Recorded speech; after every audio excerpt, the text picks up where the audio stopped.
like to invite Gauri and Shah Rukh to come up on stage and unveil the book. I need some more copies.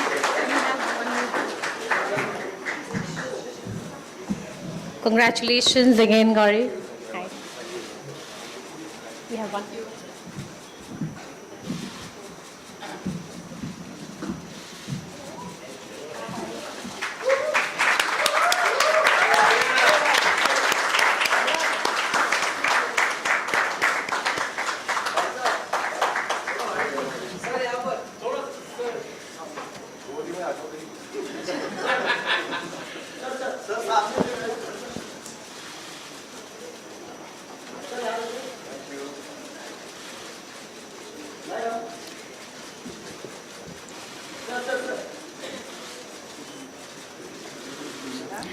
I will now request Shah Rukh to come up and say a few words.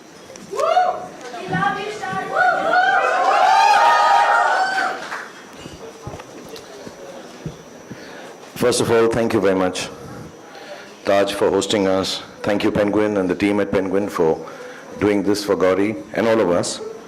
And thank you very much, HSBC, for being part of this evening. And thank you, everyone here, for waiting. And by normal standards, I should have no choice not to come here. My wife is launching a book. I have to be here. But there are reasons which are a little more pertinent than just the book and just a launch of the fact that she's designing houses and restaurants and hotels, and except my rooms in my house, she's designing everything else around the world. But still, I'm a forgiving person, magnanimous by heart, so I will take that.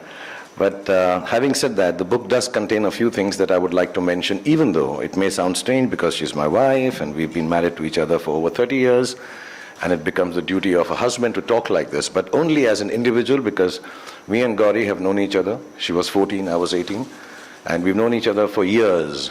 And sometimes when you know each other for very many years, a sense of appreciation for each other's work starts diminishing because you take it for granted. I've been doing what I do for a long time, and Gauri has played her part in the best way possible. We've raised 3 beautiful children. She's been a wife of a movie star who became extremely popular because of the grace of God and people like Suhail. But there was a passion she always had. There was a sense of creativity. There's a little mediocre sense of creativity in our whole family, even the little 10-year-old.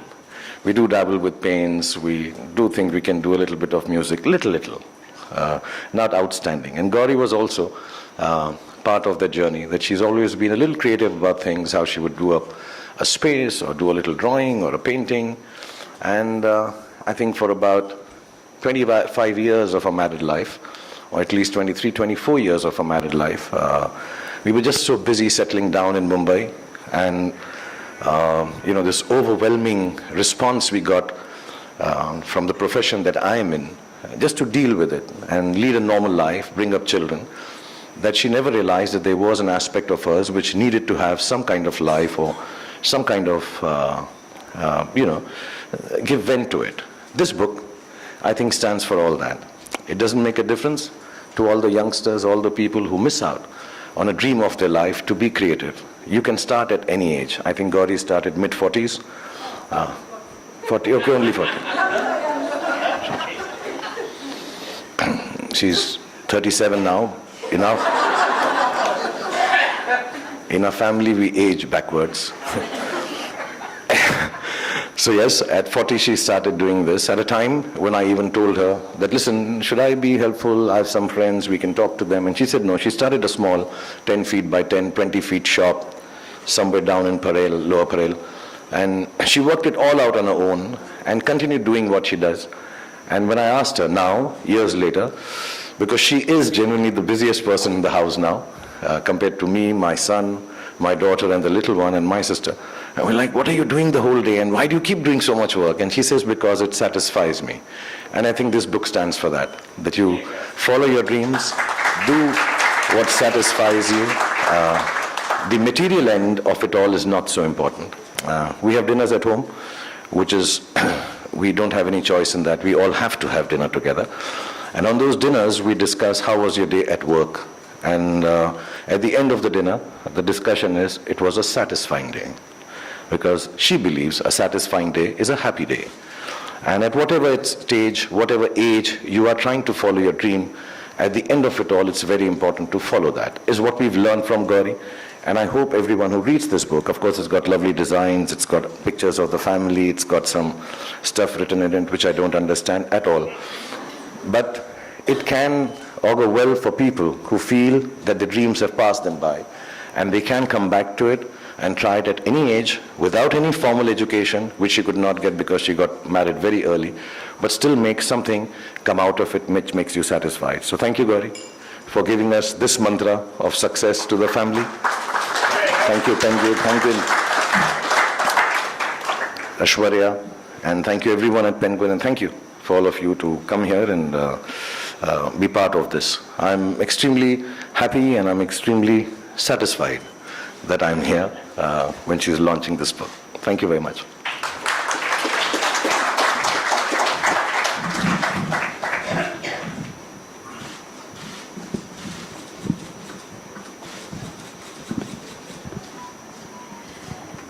Well, we now talk a little bit more with Shah Rukh and Gauri about the book. Gauri, you've been designing, homes and spaces for some years now. What prompted you to write the book? Well, the book is more about design, as you know. Shah Rukh has already told you. Well, it charts out my journey as a designer.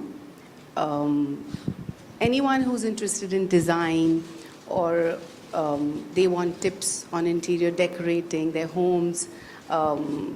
So I've just compiled everything together for people to go through design and whoever is interested.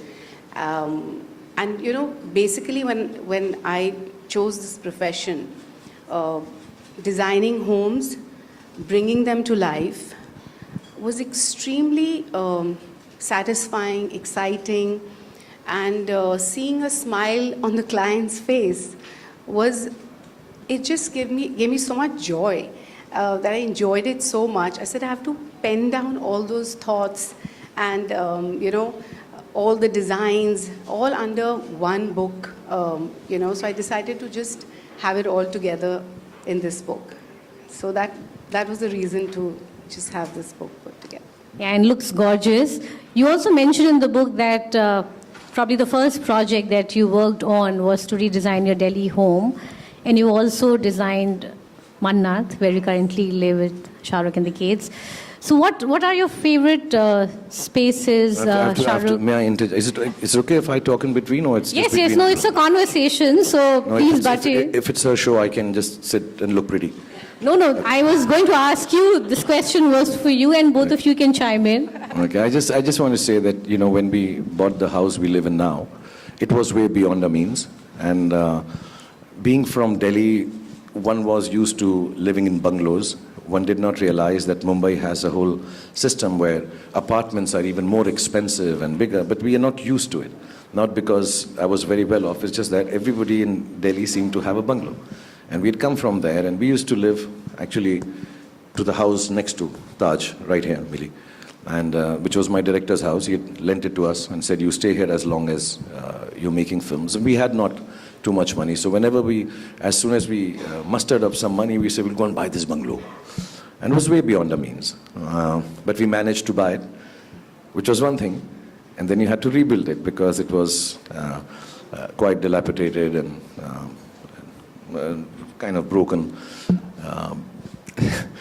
And then we didn't have money to furnish it. And of course, we called one designer.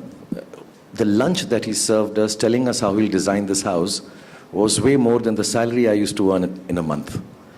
And we were like, this guy's going to charge a lot. So how do we do this house now? We bought it, what do we do with this? And then the only person to turn was, I said, listen, Gauri, you have little artistic talent. Why don't you become the designer of the house? So actually, Mannat started like that. So whatever little monies we earned over years, we kept on buying small things. I remember we had gone down once even to South Africa, I think. And we had little money and we bought the leather for the sofa that we'll put on. And all those small, small things we used to buy with, that time when you traveled abroad, I think you got £100 or some amount of money that you were allowed to carry from India. So it was taken only to buy a decoration piece. So it took us a while, and I think that training ground is what actually made her start designing. Because Mannat is, if I may say, a little big. And then, for her to start doing something at such a young age, not realizing without a designer, I think that kind of helped her also to learn. And, then from one thing to the other, she kept on designing stuff. And for me, it's very nice that, I don't have to look for another designer. I can scream and shout at her, this is not nice, you change this and all, which I've never done. I'm just joking. I just wanted to say it here in public. And, it's just easier to discuss what we want, because I also have a thing that things should be clean and nice. So I think she started with that whole aspect, and then, she's gone on to design any and everything that we buy now. So, yeah. So what is your favorite space in Mannat, and, where you like to hang out? Or? Contrary to popular belief that I spend a lot of time in the bathroom, I do like my library the most. There's a section in the house which is kind of my office, which doesn't have any electronics, and it's a library which I just like sitting in. It's been long since I've read the books in it, but it just feels very intellectual and smart. A lot of people get fooled when they walk in and they say, oh my God, you've read them all? I say, yeah, 70% of them. Well, the book has actually, a lot of different things, like I was mentioning in my introduction as well, from technical aspects, about textures, colors, lighting, to so many other things that you talk about in terms of your projects and people you worked with along the way. So tell us a little bit about, the contents of the book. The best part of the book, I would say, is the family pictures we've done together. To get all of them under one roof. The kids, and it was easier to get Aryan's, Shah Rukh's date. We were just waiting for Aryan's date all the time, that when is he going to give me time, and when is Abram going to give me time to get this one picture together.